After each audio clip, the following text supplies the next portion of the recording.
कहावत तो जरूर सुनी होगी कि कर भला तो हो भला। ये लाइन प्रिया पर एकदम सटीक बैठती है, क्योंकि सासू माँ ने कितनी बार उसके साथ बुरा करने का सोचा, लेकिन प्रिया फिर भी हमेशा सबके बारे में अच्छा ही सोचती आई है। अब जब कहानी का दी एंड होने वाला है, तो ऐसे में भला प्रिया की वापसी कैसे नहीं होती। अब देखिए ना, सभी को तो लग रहा था कि प्रिया मर गई है, मगर आज रुद्र अपनी प्रिया के साथ घर वापसी कर रही है और ऐसे में इंदु के चेहरे की रंगत उड़ गई है।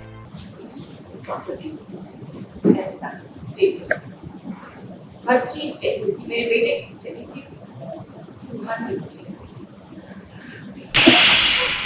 वैसे आपको बता दें, पुलिस को प्रिया ने नहीं बल्कि रुद्र लाया है, क्योंकि रुद्र चाहता है कि उसकी माँ को सजा मिले। अब ये सब रुद्र ने उन्हें डराने के लिए किया था, मगर प्रिया की दरिया दिली तो देखिए, उसने आज अपनी सासू माँ को बचा लिया। जो भी टिप्स से जो भी लड़ाइयाँ थी घर में, वो सारी सॉल्व हो चुकी हैं। जो भी बैक स्टोरी इंदु देवी की दिखाई थी कि she wants money, she wants all the property, वो भी आज अपना बोल देते हैं कि मुझे कुछ नहीं, मुझे बस प्यार चाहिए, तुम्हारा साथ चाहिए, मुझे एक अच्छी माँ बनना है। अब प्रिया की वापसी के साथ साथ रूहान भी घर में वापस आ गए हैं। ऐसे में अंजलि को भी लाइट फील हो रहा होगा, क्यों है कि नहीं अंजलि? तो उसका हम मातम मना रहे थे कि रूहान के जाने का, और फिर हम देखते हैं कि रूहान बच गए, वापस आ गए, तो हम सब खुश हैं। अरे हुआ और क्या रूहान को? तो इसके लिए तो आपको देखना पड़ेगा शो।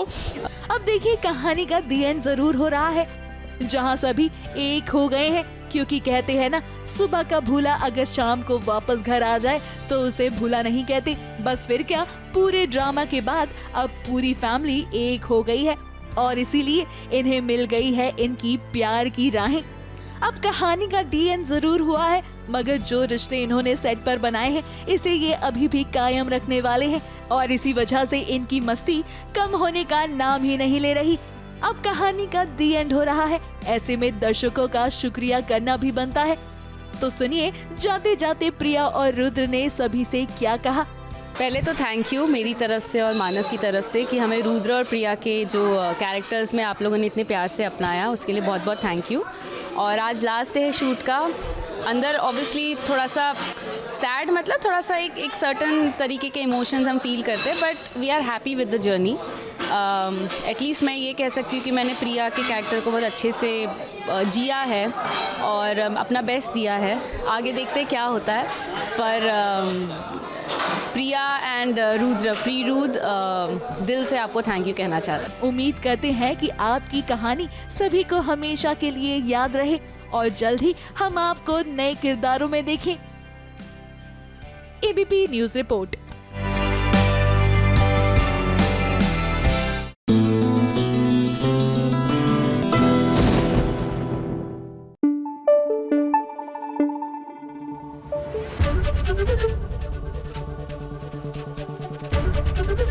एबीपी न्यूज आपको रखे आगे। वाह मन्नत वाह, इसे कहते हैं बाजी पलट देना। सीरियल मन्नत में अब मन्नत के हाथों लग गए हैं 50% शेयर्स मेजबानी के, और ऐश्वर्या को है जो उन्होंने डाल दिया है एक ऐसी सिचुएशन में जिसमें अब उनको है कंफ्यूजन कि एग्जैक्टली मैं करूं क्या।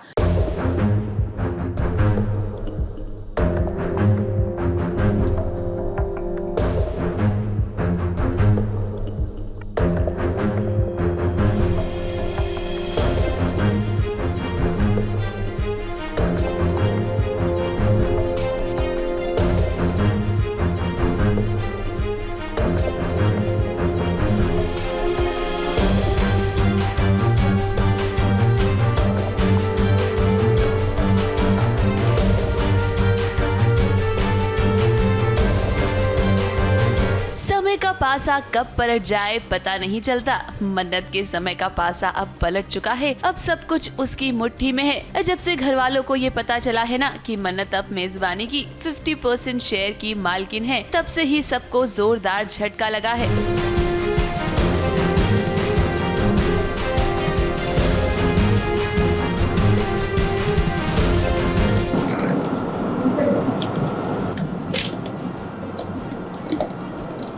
मैडम, दोबारा पुलिस को बुलाने से पहले 2 बार सोचिएगा। वरना पुलिस का वक्त बर्बाद करने के जुर्म में आपको अंदर जाना पड़ेगा। ठीक है, फिलहाल हम चलते हैं।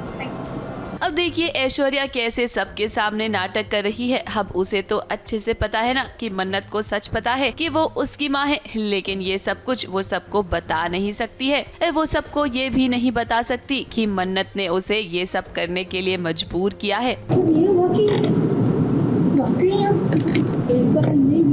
पार्टनर मन्नत होगी पर हम लोग कुछ नहीं। हमसे इतनी बड़ी गलती कैसे हो सकती? सारे पेपर्स दे दिए दुश्मन को। मुझे थोड़ी ना पता था ऐसा करने वाली है वो। पता होता तो एक बिल की कॉपी रखती मैं। पहले दिन से मैं बोल रही हूँ ना, इसको निकालो मेजबानी से, इसको निकालो हमारे घर से हर बार। मन्नत मेरी दोस्त थी ना, उसको मेजबानी में जॉब दिलाने वाली मैं। तो विक्रांत की कैसे गलती हो सकती है? मेरा फॉल्ट है सब। गलती तेरी माँ की ही है। सब कुछ बर्बाद कर दिया तुमने। तुम्हें तो मैं ना जानती थी। विक्रांत को तो कुछ भी समझ में नहीं आ रहा। मन्नत और विक्रांत के बीच अब इतनी दूरियां आ गई हैं कि दोनों एक दूसरे को समझ नहीं पा रहे हैं। मन्नत को तो लगता है कि विक्रांत ने उसे धोखा दिया है। विक्रांत ने मन्नत से कहा था कि वो उससे प्यार करता है, लेकिन शादी उसने मल्ला से कर ली। अब भाई मन्नत सच तो नहीं जानती है ना कि मल्ला ने ये शादी कैसे करवाई है। विक्रांत को भी सच नहीं पता है कि ऐश्वर्या और मन्नत के बीच आखिर क्या डील हुई है।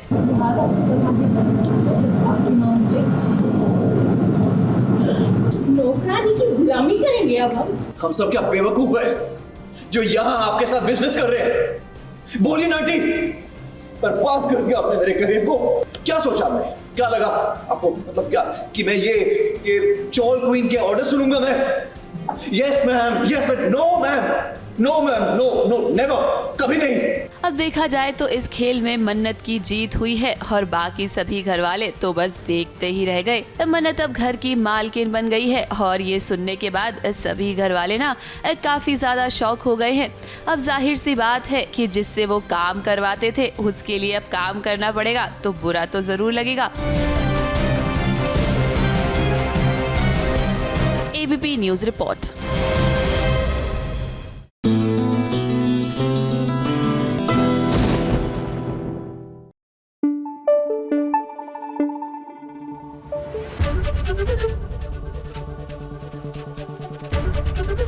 एबीपी न्यूज आपको रखे आगे। कानून औरतों की सुरक्षा के लिए होता है और तुम इसी का फायदा उठाकर औरतों को बदनाम करती हो। शायद इसलिए जब बहू और बेटियां कंप्लेन करती है ना, तो पूरा समाज उनका सपोर्ट करने के बजाय उन्हीं में शक करता है। ये मुझे ना आपकी बातों से कोई फर्क नहीं पड़ रहा। क्या सोचते क्या नहीं, मुझे कोई फर्क नहीं। मुझे जो चाहिए वो मैं काम करूंगी। तुम कुछ नहीं पाओगे जो तुमने इसी हरकतों की वजह से खोया है। क्या करें? आप तो नहीं अपनी कंप्लेन वापस देंगे तो उन्हें बाहर जाने। न जाने ये उन्नति अपनी बचकानी हरकतें कब खत्म करेगी। अब देखिए ना, आज उसकी इन्हीं हरकतों की वजह से जेल में पहुंच गया है ध्रुव और उसका पूरा परिवार, और साथ ही साथ रीत भी अब जेल के अंदर चली गई है। अब रीत तो आई थी राघव के साथ अपने परिवार वालों को बचाने के लिए, मगर यहाँ उसका ही बेड़ा गर्क हो गया क्योंकि उन्नति के लिस्ट में रीत का भी नाम शामिल है। इसीलिए पुलिस वालों ने अब रीत को भी पकड़ लिया है। अब अगर रीत जेल के अंदर है तो राघव कैसे चैन की सांस ले सकता था। उसने उन्नति को पुलिस स्टेशन में बुलाया और कहा कि वो केस वापस ले ले, मगर उन्नति तो ठहरी उन्नति। उसने रख दी अपनी ही अलग शर्त, जिसे सुनकर सभी घर वाले शौक रह गए। हम लोग सब यहाँ उन्नति की वजह से है, और पहले तो मेरी फैमिली थी, फिर जब मुझे पता चलता है तब मैं और राघव एक साथ होते हैं और हम दोनों यहाँ आते हैं उन्हें बाहर छुड़ाने के लिए, लेकिन वो मुझे भी अंदर कर देते हैं कि तुम भी इस फैमिली का हिस्सा हो, तुम्हारे भी लिस्ट में नाम है, तुम भी अंदर जाओ। अब इस बात को मानने से सभी ने इनकार कर दिया है, क्योंकि कोई भी नहीं चाहता है कि एक बार फिर ध्रुव की लाइफ बर्बाद हो। ऐसे में रीत ने देखी कैसे सुनाई खरी खोटी उन्नति को। कानून औरतों की सुरक्षा के लिए होता है और तुम इसी का फायदा उठाकर औरतों को बदनाम करती हो। शायद इसलिए जब बहू और बेटियां कंप्लेन करती है ना, तो पूरा समाज उनका सपोर्ट करने के बजाय उन्हीं में शक करता है। ये मुझे ना आपकी बातों से कोई फर्क नहीं पड़ रहा। क्या सोचते क्या नहीं, मुझे कोई फर्क नहीं पड़ रहा। मुझे जो चाहिए वो मैं काम करूंगी। तुम कुछ नहीं पाओगे जो तुमने इसी हरकतों की वजह से खोया है। ये सब करने के बाद वो एक्सपेक्ट कर रही है कि उसे वापस हम एक्सेप्ट कर लेंगे, तो रीत ने उसे बिल्कुल मना कर दिया है कि अब तो तुम्हें कुछ नहीं मिलने वाला, तुम भूल जाओ ध्रुव को, और हमें चलेगा हम जेल में रहेंगे बट मैं ध्रुव की ज़िंदगी बर्बाद नहीं होने दूंगी। अब ये बात राघव बड़े अच्छे से समझ चुका है कि उन्नति इतनी जल्दी केस को वापस नहीं लेगी, इसीलिए देखिए आखिर कौन सी हरकत की रीत के पास रहने के लिए राघव ने। क्या करें? अब तो उन्हें अपनी कंप्लेन वापस देंगे तो उन्हें बाहर जाने नहीं भैया, मैंने भी कंप्लेन वापस नहीं की। क्यों? उन्हें ऐसा लगता है कि उनकी बहन ने ज़िंदगी ख़राब करी है हम सब की, तो वो खुद भी उस चीज़ की सज़ा काटने के लिए अंदर आ जाते हैं, और फिर ज़्यादा ही प्यार हो गया ना रीत और राघव को एक दूसरे से, तो दूर नहीं रह पा रहे अब। अरे भाई राघव, अगर आप भी जेल के अंदर चले जाएंगे तो रीत और उसके परिवार को बाहर कौन निकालेगा? अब मसला चाहे जो हो, आपको बाहर रहकर रीत और उसके परिवार वालों को प्रोटेक्ट करना चाहिए था। अब कहानी कौन सा नया मोड़ लेती है, ये देखना वाकई में इंटरेस्टिंग होगा। ABP news report. कानून औरतों की सुरक्षा के लिए होता है और तुम इसी का फायदा उठाकर औरतों को बदनाम करती हो। शायद इसलिए जब बहू और बेटियां कंप्लेन करती है ना, तो पूरा समाज उनका सपोर्ट करने के बजाय उन्हीं पे शक करता है। ये मुझे ना आपकी बातों से कोई फर्क नहीं पड़ता। आप क्या सोचते क्या नहीं, मुझे कोई फर्क नहीं पड़ता। मुझे जो चाहिए वो मैं काम करूंगी। तुम कुछ नहीं पाओगे जो तुमने इसी हरकतों की वजह से खोया है। क्या करें? अब तो उन्हें अपनी कंप्लेन वापस देंगे तो उन्हें बाहर जाने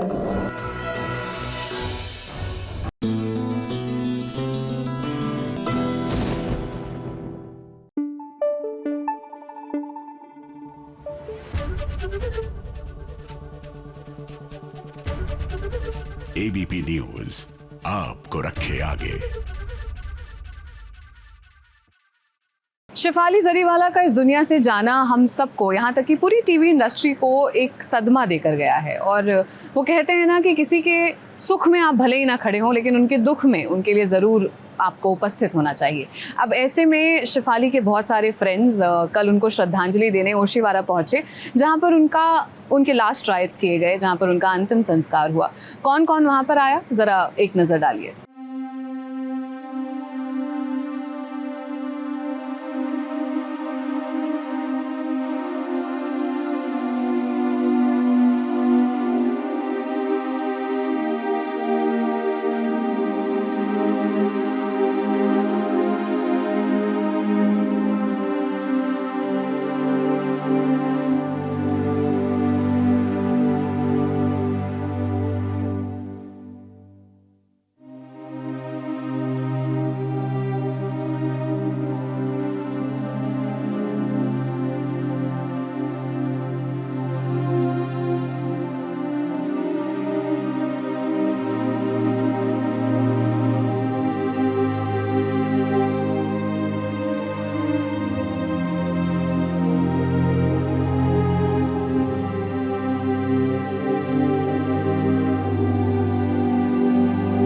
शेफाली जरीवाला की क्यों हुई अचानक मौत?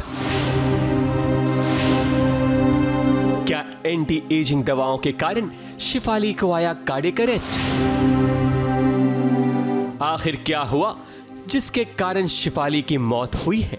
SBS पर आज हम आपको इस घटना से जुड़ी अहम जानकारी भी देंगे। ये वो जानकारी है जिसे जानने के बाद और सुनने के बाद बहुत सारी बातें क्लियर हो जाएंगी। सूत्रों की माने तो शेफाली पिछले 7-8 सालों से नियमित रूप से एंटी एजिंग दवाओं का सेवन कर रही थी। इन दवाओं की सलाह उन्हें एक डॉक्टर ने दी थी और इसके बाद वो हर महीने ये ट्रीटमेंट लेती आ रही थी। पुलिस जांच में अब तक ये बात सामने आई है कि कार्डियक अरेस्ट की एक बहुत बड़ी वजह ये दवाएं भी हो सकती हैं। जिस दिन शेफाली की मौत हुई उस दिन सुबह घर में पूजा थी, जिसके चलते उन्होंने व्रत रखा था। व्रत रखने के बावजूद शेफाली ने उसी दिन दोपहर में एंटी एजिंग का इंजेक्शन भी लिया था। रात करीब 10 बजे शेफाली की अचानक तबीयत बिगड़ गई, जिसके कारण अस्पताल ले जाया गया, जहां उन्हें मृत्यु घोषित कर दिया गया था। फॉरेंसिक टीम ने घर से कई प्रकार की दवाएं भी जब्त की, जिनमें anti ageing vials, vitamin supplements और गैस्ट्रिक से जुड़ी गोलियां शामिल थीं। अब तक पुलिस ने इन मामलों में 8 लोगों का बयान दर्ज किया है, जिनमें परिवार के सदस्य, घरेलू नौकर और बेली व्यू अस्पताल के डॉक्टर शामिल हैं। वैसे जांच में अब तक किसी विवाद या झगड़े के संकेत नहीं मिले हैं।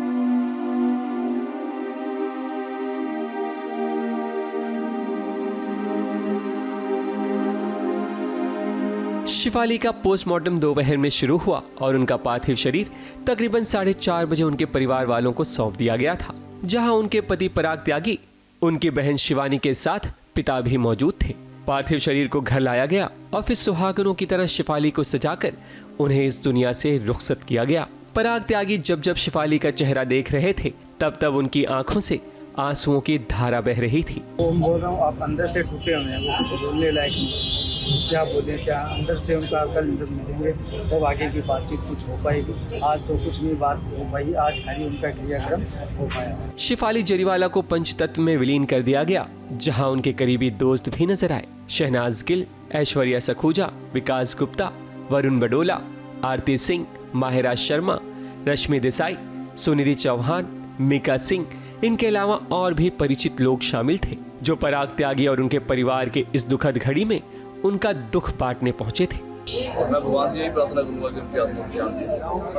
बट आप सभी बस कि समय में आप उनका साथ दें और उनको प्रार्थना। हमारी भगवान से यही प्रार्थना है कि शिफाली जरीवाला की आत्मा को शांति दे और उनके परिवार को सब्र दे।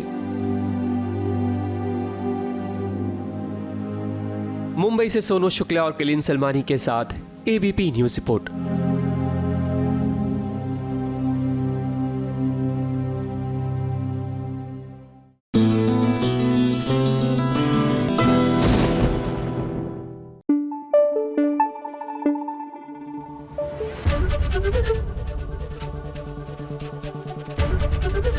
एबीपी न्यूज आपको रखे आगे।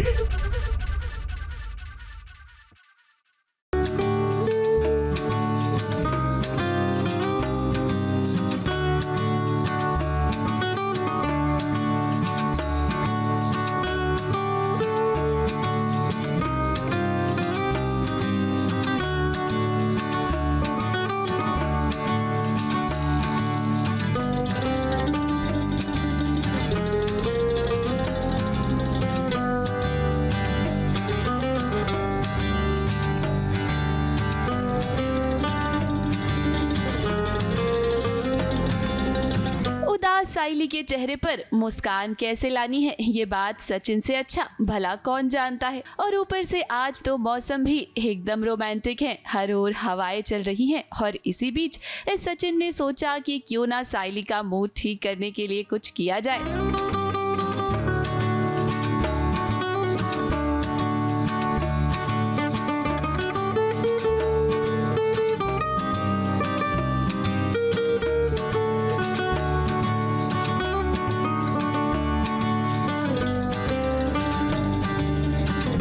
देखिए कैसे सचिन और साइली मिलकर आइसक्रीम पार्टी कर रहे हैं और इनके बीच का ये रोमांस देखकर ना आज तो इनके फैंस को मजा ही आ जाएगा। अब आप लोग सोच रहे होंगे कि आखिर ऐसा क्या हुआ कि जिससे साइली का मूड इतना खराब हो गया और सचिन को साइली को लेकर आना पड़ा लॉन्ग ड्राइव पर।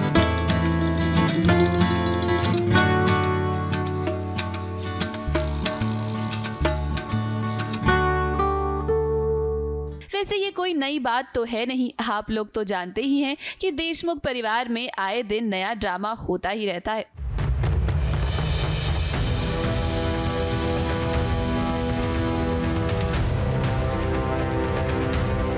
तब दरअसल हुआ यह है कि घर में रेणुका को पता चल गया है कि रोशनी एक बार पहले भी मां बन चुकी है।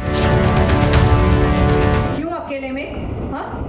मुझे इन सब सवालों के जवाब चाहिए परेश, और वो भी सबके सामने। बोल रोशनी, मैं क्या पूछ रही हूँ? क्यों कहा उन लोगों ने ऐसा? हॉस्पिटल में ये सब क्यों कहा? बता। ये बात जब रेणुका को पता चली तो उसने घर में हंगामा कर दिया। रोशनी को तो आज लगा कि उसका सच सबके सामने आ ही जाएगा, सबको पता चल जाएगा कि कृष उसी का बेटा है। लेकिन आप सभी तो जानते ही हैं कि कहानी में सस्पेंस इतनी जल्दी थोड़ी ना खुलता है। जैसा आप सभी को लग रहा था वैसा तो कुछ नहीं हुआ। रोशनी ने तो पूरा पासा ही पलट दिया। रोशनी ने घर वालों को बताया कि इससे पहले भी वो तेजस के बच्चे की मां बनने वाली थी, लेकिन उसका मिसकैरेज हो गया था। मुझे तो बता सकती थी ना बेटा, मैं तुम्हारा ध्यान रखती, टेंशन से दूर रखती तुम्हें, इस बच्चे को कुछ होने नहीं देती। ये बात सुनने के बाद घर वालों को शौक लगा और उल्टा यहाँ रोशनी को ही घर वालों की सिंपैथी मिल गई। क्योंकि पूरा सच नहीं पता चला ना, ये रोशनी इतनी शातिर दिमाग है कि वो पूरा कवर अप कर देती है। अब बोल ही दिया है उसने कि मिसकैरेज हो गया तो सबको यकीन करना ही पड़ता है कि अभी भाई हुआ होगा। ये ऐसी बात है कि हम लोग कुछ नहीं बोल सकते, उल्टा उसको सिंपैथी मिल जाती है कि अरे रे ये कैसे हो गया। एवरी टाइम मैं कुछ सही करने जाती हूँ हमेशा गलत हो जाता है। सो इमेजिन रोशनी कितनी शानी है यार, कितनी स्मार्ट है, हमेशा वो पावर कर जाती है। मैं तो प्रूफ होने के बावजूद भी गलत ठहराई जाती हूँ। अब उसके बाद क्या होना था, साइली पर ही तो सारा इल्जाम लगना था ना, क्योंकि साइली ने ही तो हॉस्पिटल में डॉक्टर की बातें सुनी थी। जब डॉक्टर ने रोशनी को कहा था कि दूसरी बार प्रेग्नेंट होने के लिए उसे कई सारे टेस्ट कराने होंगे। प्रॉब्लम क्या है तुम्हारी? हाँ, थोड़ी भी शर्म नहीं है तुम्हें? मैंने कहा था ना मेरी पर्सनल लाइफ से बाहर रहो, दूर रहो। रेणुका को तो यहाँ मौका मिल गया साइली को खरी खोटी सुनाने का। हालांकि यहाँ सचिन तो अपनी बीवी साइली का साथ देता हुआ नजर आया, लेकिन घर में खूब हंगामा हुआ और जिसकी वजह से साइली का मूड ऑफ हो गया। घर में जब भी कुछ भी होता है, कुछ भी गलत क्यों ना हो या सही हो, हमेशा मुझ पे ही ताने कसे जाते हैं, हमेशा मुझे जिम्मेदार माना जाता है, तो मुझे बहुत बुरा लगता है। I start crying as usual. Sayali अब देखिए एक बार फिर से ना यहाँ रोशनी का सच सामने नहीं आ पाया। अब देखना दिलचस्प होने वाला है कि क्या आगे आने वाले ट्रैक में रोशनी का पर्दाफाश होगा या नहीं। ABP news report.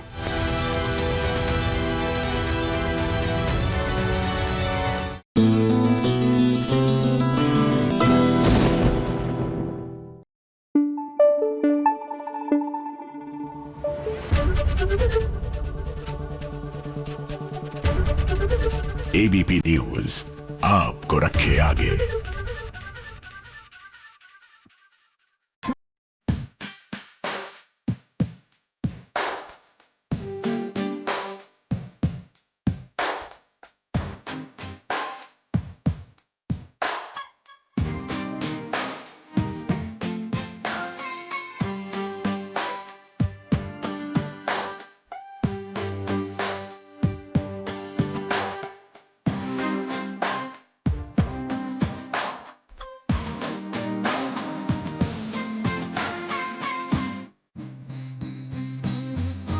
सभी की जिंदगी में रोमांस फिर से लौट कर आ गया है। अब जब से नील की याददाश्त गई है तब से ही मानो नील तो सभी के प्यार में पड़ चुका है। देखिए ना सभी के जन्मदिन पर वो उसे किस तरह स्पेशल फील करवा रहा है। सभी भी अपने जन्मदिन पर गुलाब जैसी खूबसूरत लग रही है। सभी को अच्छा लगता है जो नील है, सभी का बर्थडे है, सरप्राइज प्लान करते हैं, गाना गाते हैं और फिर मुझसे मेरे साथ डांस भी करते हैं, तो थोड़ा सा अच्छा लगता है, बस प्यार नहीं है। फिर ये उनकी जो याददाश्त है बेहोश हो जाएंगे, ऐसे झटका देने वाली हो जाए।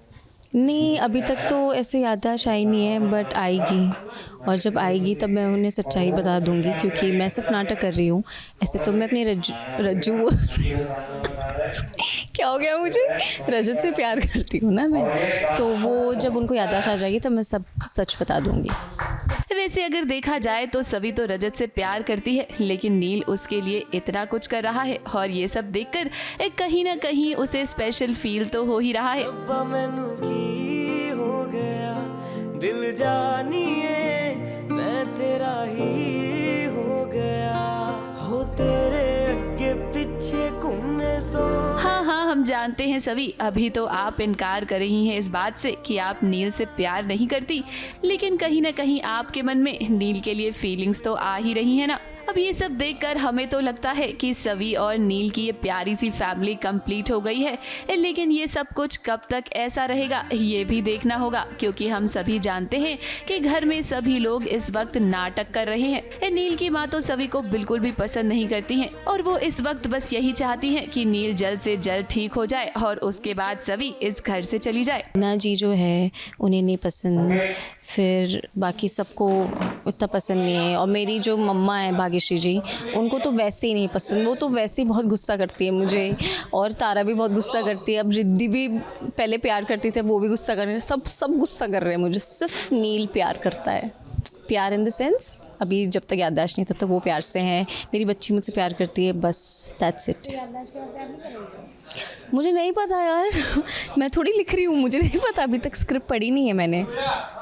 बहुत प्यारा लुक है। हाँ थैंक यू। लुक के बारे में बताऊँ, साड़ी पहनी है मैंने सुंदर सी साड़ी दी है। बाकी तो यहाँ के जो हेयर स्टाइलिस्ट है, मेकअप दादा है, वो सब बहुत ही सुंदर बना देते हैं, ये सब उनका कमाल है। Thank you. अब कहानी जिस तरह से आगे बढ़ रही है ना, उसे देखकर हमें लगता है कि फिलहाल आपको नील और सवी के बीच कई प्यारे प्यारे सीन्स देखने को मिलेंगे। जब तक नील की याददाश्त वापस नहीं आती है तब तक नील और सवी का रोमांस यूं ही चलता रहेगा। ABP news report. ये महल मुनारे सूरज तारे हमसे परे ले जाइए।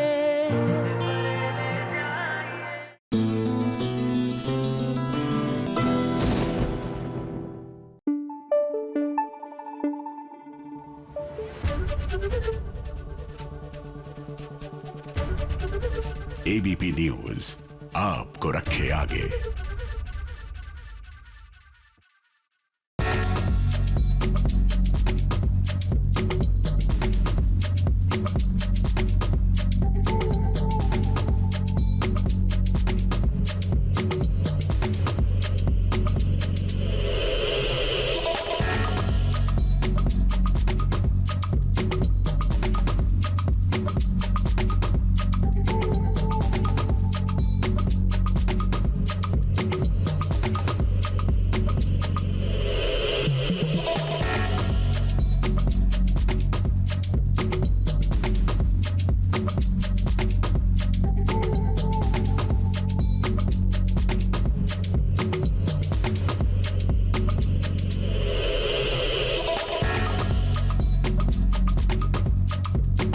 हाय, मैं हूँ ज्योति गाबा और आप सास बहू साजिश मेरे यहाँ पर आए हैं। तो आज मैं आपको बताती हूँ कि मेरा दिनचर्या कैसा होता है, मैं क्या क्या करती हूँ। बहुत एक्साइटेड हूँ आपको बताने के लिए। तो आइए जल्दी से आइए और मैं आपको बताती हूँ कि मेरा दिनचर्या कैसा होता है। और आज मेरा दिन आपके साथ।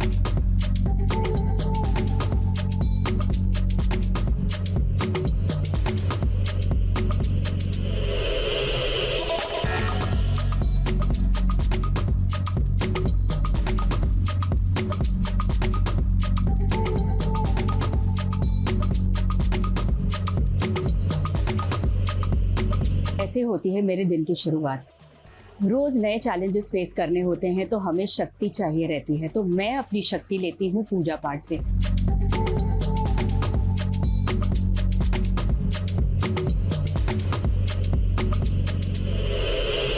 मन की शक्ति तो मुझे मिल जाती है रोज सुबह पूजा पाठ से, लेकिन मन की शक्ति के साथ साथ तन की शक्ति भी तो जरूरी होती है ना।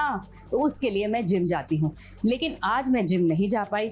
आप भी तो मेरे घर आए हो, मैं अपने एक्सरसाइज रेजिम को नहीं मिस करती हूँ। आपके साथ शेयर करती हूँ कि मैं घर पर अपने आप को कैसे फिट करती हूँ।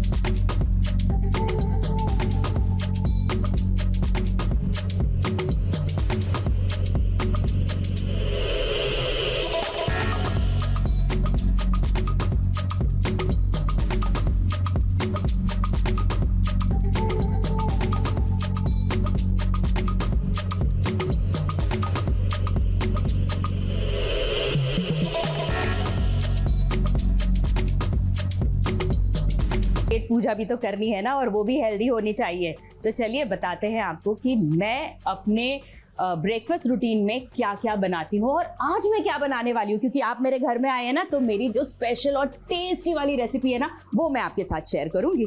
चलो।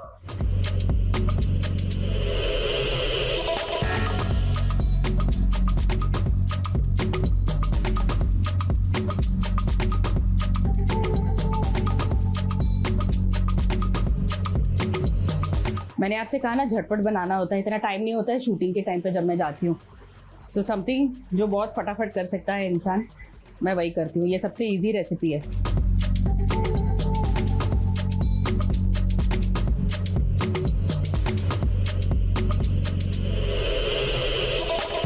That's it. अब मीठे के लिए कुछ तो डालना पड़ेगा ना। अगेन जैसे मैंने आपको कहा कि मैं हेल्थ कॉन्शियस हूँ, उसके लिए मैं यूज़ करती हूँ खजूर।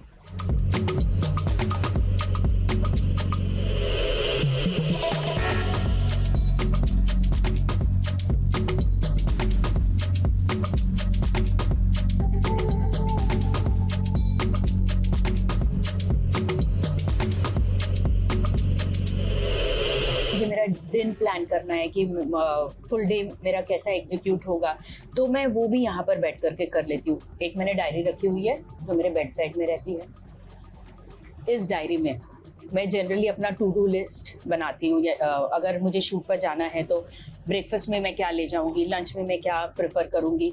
जब आप है ना चीज़ों को लिख लेते हो तो आपके माइंड में एकदम से सॉर्ट हो जाती है। हम शूटिंग में 12 से 14 घंटे रहते हैं, जब घर आते हैं तो दिमाग मतलब ब्लैंक होता है और बिस्तरा दिखता है तो ये होता है कि यार सीधा जा करके सो जाओ। लेकिन जब टू डू लिस्ट बनी रहती है, अगर 4-5 दिन की अगर टू डू लिस्ट बनी रहती है तो बड़ा ईजी हो जाता है कि हाँ अब सुबह उठ करके मुझे ये करना है।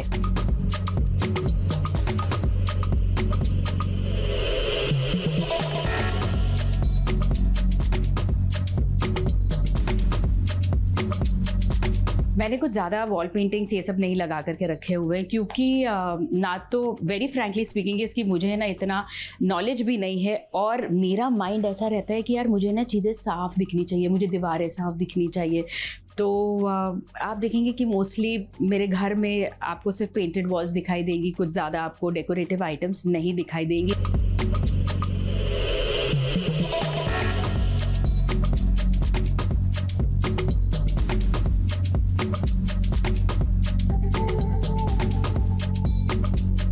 चलिए आइए, अब मैं आपको अपने बेडरूम में ले चलती हूँ।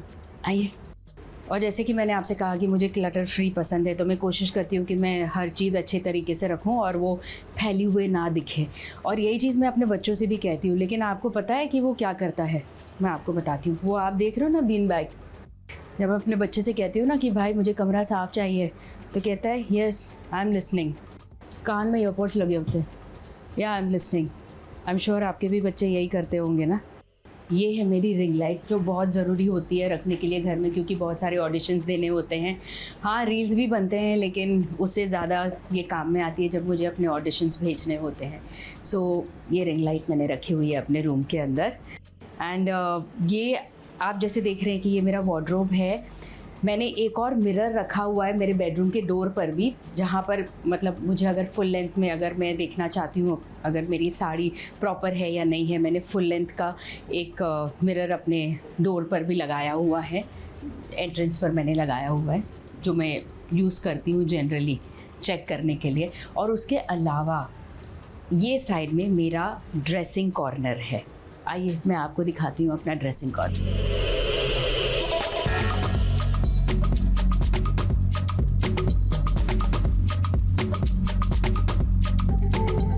ये रहा मेरे कस्टमाइज बैग्स का कलेक्शन। तो शुरू हुआ था किसी फ़ैन के साथ में, उसने मुझसे कहा था कि मैम मैं है ना आपको कस्टमाइज़ बैग बना करके देना चाहता हूँ। तो मुझे लगा यार कि मैं जाऊँगी इस तरीके से, लोग देखेंगे मेरा नाम ज्योति गाबा बैग पे लिखा हुआ, तो वो कैसा फ़ील होगा। तो मैं बहुत रिलक्टेंट थी। फिर मैंने कहा कि अच्छा ठीक है आप भेज दीजिए, क्योंकि उन्हें भी बुरा लगेगा ना कि मैं उन्हें ऐसे कह रही हूँ कि मैं कैसे बैग उठाऊँ। मेरे मन में वो हिचकिचाहट थी। लेकिन जब मैंने एक बैग लिया ना, तो मुझे लगा यार कि एक बैग नहीं और 3-4 होने चाहिए। सो इतनी कलेक्शन हो गई मेरे पास।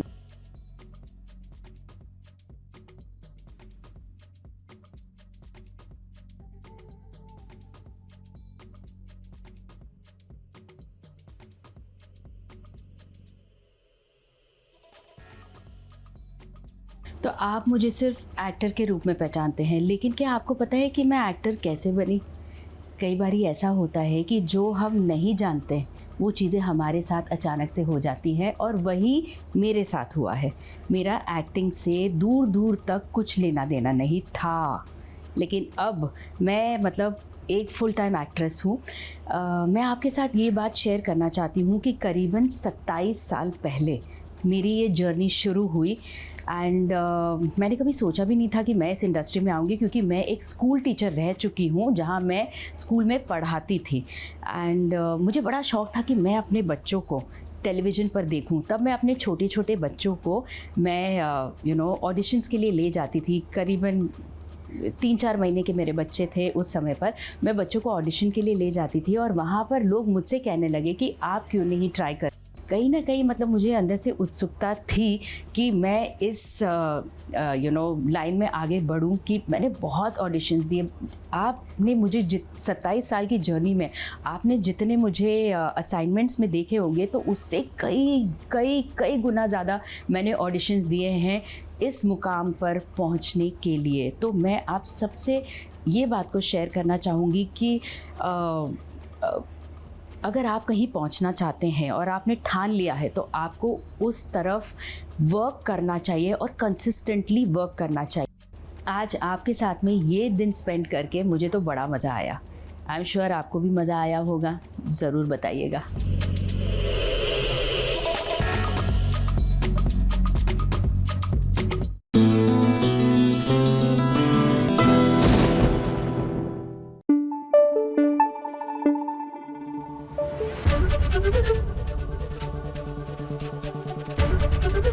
एबीपी न्यूज आपको रखे आगे।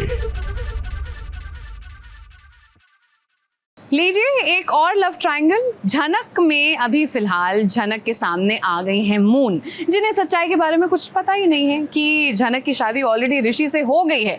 अब ये सच जब मून के सामने आएगा तो उन्हें कैसा लगेगा? ये ऋषि की होने वाली बीवी है।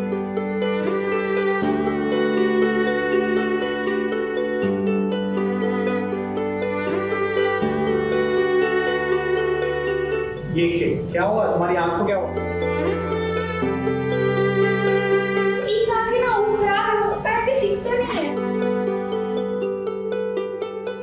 तुम्हारा नाम क्या है? फूलन देवी।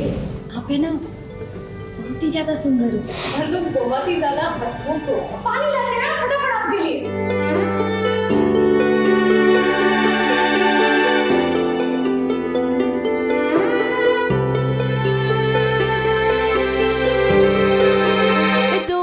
आज एक दूसरे के आमने सामने हैं, लेकिन ये अपने सच से अनजान हैं। इस सीरियल झनक की कहानी में वो ट्विस्ट आ ही गया जिसका सभी को बेसब्री से इंतजार था। झनक और मून का आमना सामना हो गया है। अब देखिए झनक से मिलकर मून तो बहुत खुश है, हो भी क्यों ना, झनक है ही ऐसी। डाकू का सरदार, तुम डाकुओं का गैंग कराना चाहती हो, ये तुम्हारा लाइफ गोल है,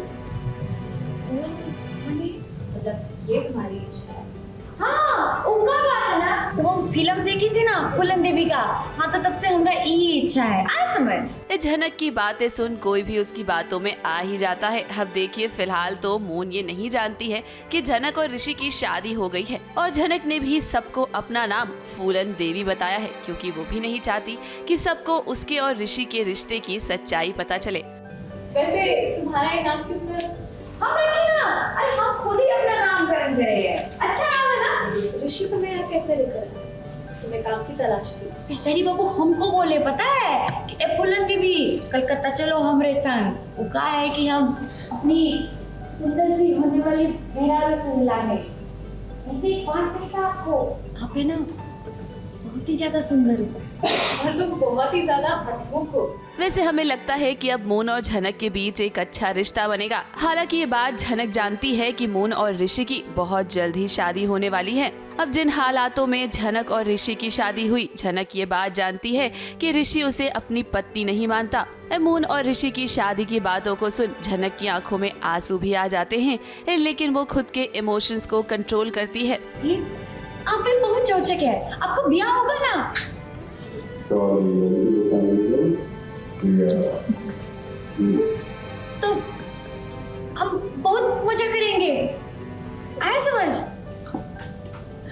ये क्या हुआ? तुम्हारी आंख को क्या हुआ?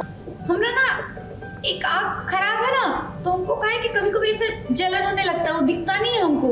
अब आने वाले ट्रैक में ये देखना दिलचस्प होगा कि जब मून के सामने ये सच्चाई आएगी ना कि ऋषि और झनक की शादी हो गई है तो उसका क्या रिएक्शन होगा। अब भाई जाहिर सी बात है कि सीरियल की कहानी में ट्विस्ट तो जरूर आएगा, ये सच तो आगे चलकर मून के सामने जरूर खुलेगा।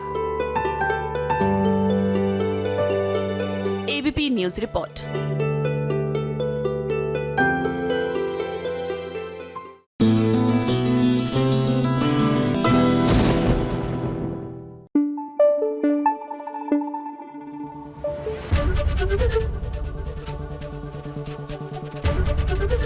एबीपी न्यूज आपको रखे आगे।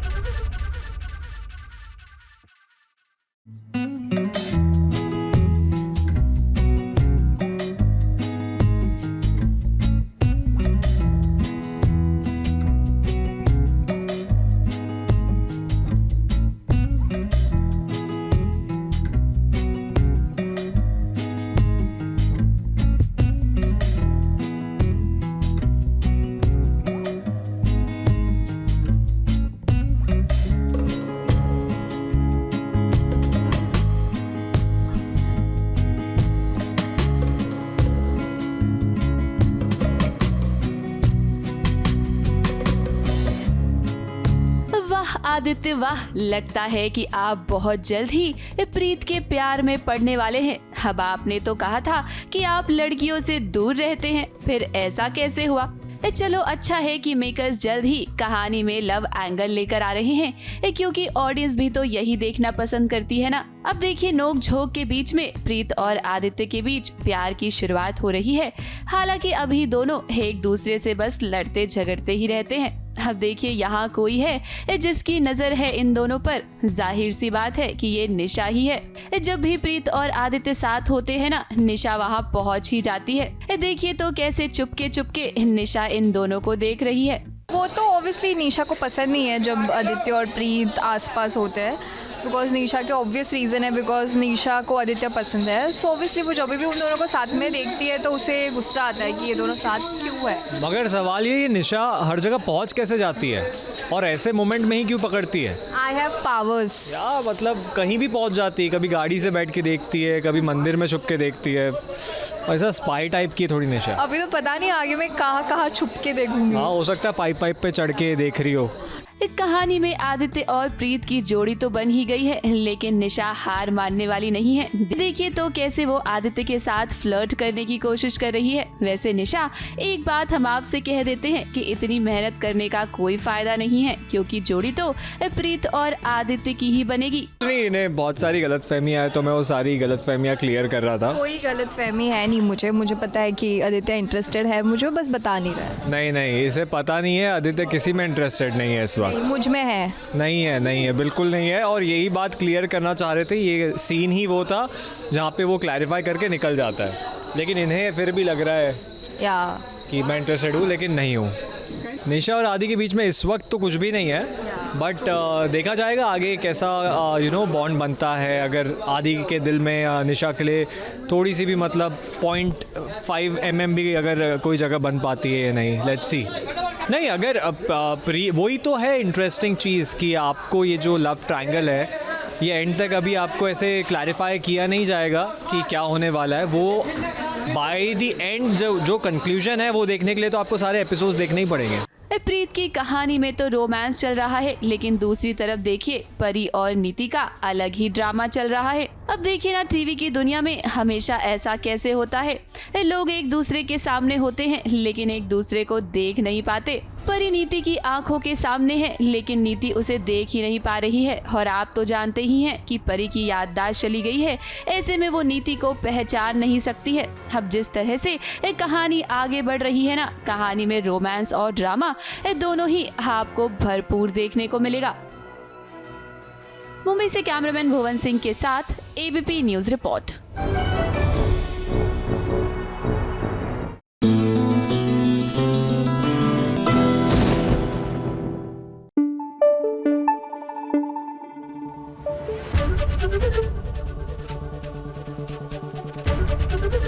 एबीपी न्यूज आपको रखे आगे।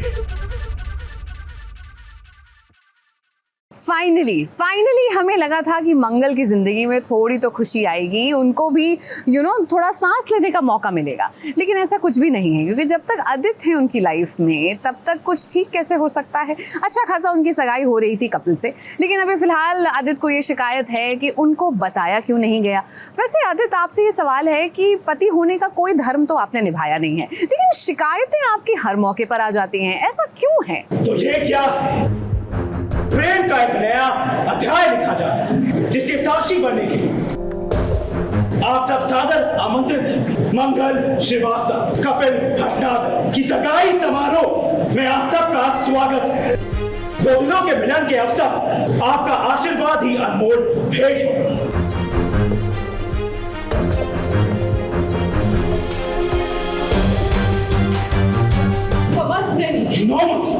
Don't you dare! जाने कितने दिनों से हम लोगों को धोखा दे। दूर जाओ। बस एक मर्द को अपने लिए फैसले लेने का हक है, तो औरत क्यों नहीं? मंगल की जिंदगी में ड्रामा तो रोज ही होता है, लेकिन आज घर में इतना बड़ा ड्रामा हो रहा है कि आपकी नजरें भी यहाँ से हटेंगी नहीं। मंगल और कपिल की सगाई के बारे में आदित्य और कुसुम दोनों को ही पता चल गया है। आदित्य ने तो घर में इतना बड़ा ड्रामा कर दिया मानो कि मंगल से वो बहुत प्यार करता हो। अब देखिए, घर में कपिल ने ढेर सारे तोहफे भेजे हैं। ऐसे में सबको लग रहा है कि आखिर बच्चों के लिए कपिल इतना कर क्यों रहा है। उस कपिल ने मेरे बच्चों के लिए इतने महंगे तोहफे क्यों भेजे हैं? क्यों इतना हाथ जता रहा है मेरे बच्चों पे? तुम्हारा तो कपिल होगा करोड़पति, होगा बड़ा बिजनेसमैन, लेकिन मेरे बच्चों को छीनने की कोशिश ना करे।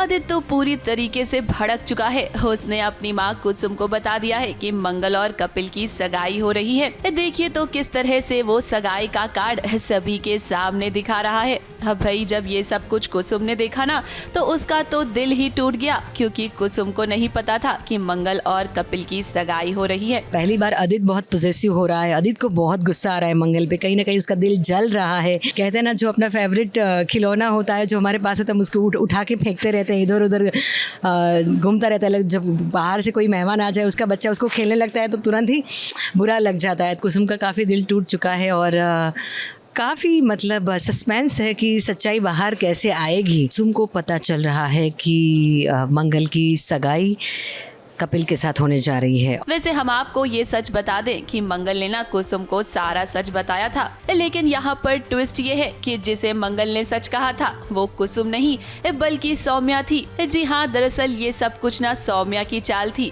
सौम्या ने कुसुम के कपड़े पहने हुए थे ताकि सारा सच कुसुम को ना पता चले। फिलहाल मंगल और कुसुम के बीच ना एक बहुत बड़ी गलतफहमी आ गई है, क्योंकि मंगल को तो ऐसा लग रहा है कि उसने कुसुम को सच बताया था, पर कुसुम को कुछ भी नहीं पता है। उससे पहले से शादी हो रही है तुम्हारी?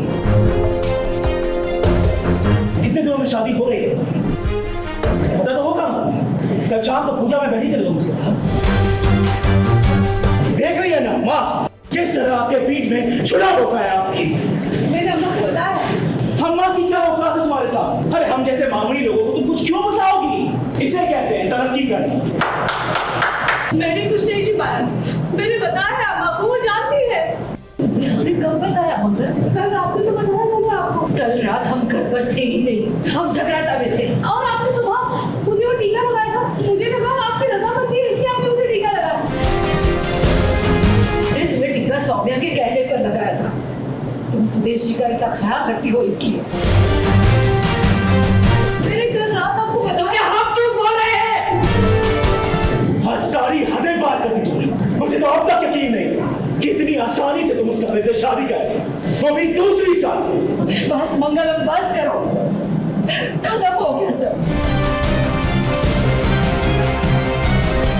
मंगल बोलती है कि क्यों अम्मा, मैंने आपको बताया था। दरअसल जो अम्मा को बताया था वो अम्मा नहीं थी, सौम्या थी। अम्मा के कपड़े पहन के बैठी थी, अम्मा तो घर से बाहर थी। दूसरे दिन बड़ी स्मार्टली सौम्या आके कुसुम को ये बोल देती है कि आप टीका लगा देना, और ताकि वो इतना सब कुछ फैमिली के लिए किया है तो टीका लगाओगी तो उसको अच्छा लगेगा।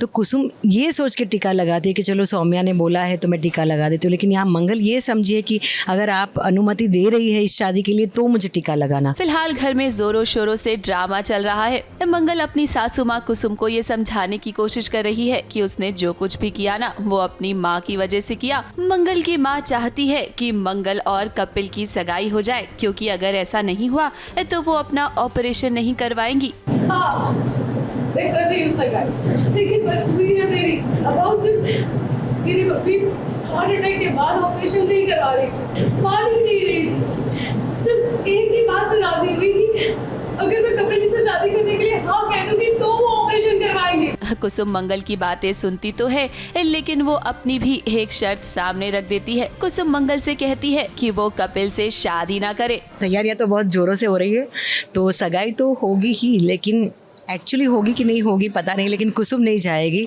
अब घर में जो ये ड्रामा चल रहा है ना, वो सब देखकर सौम्या तो बहुत खुश हो रही है, क्योंकि वो तो यही चाहती थी ना। फिलहाल तो घर में मंगल और कुसुम के रिश्ते बिगड़ गए हैं। अब देखना दिलचस्प होने वाला है कि क्या आगे आने वाले ट्रैक में वाकई में मंगल और कपिल की सगाई हो जाएगी। ABP news report.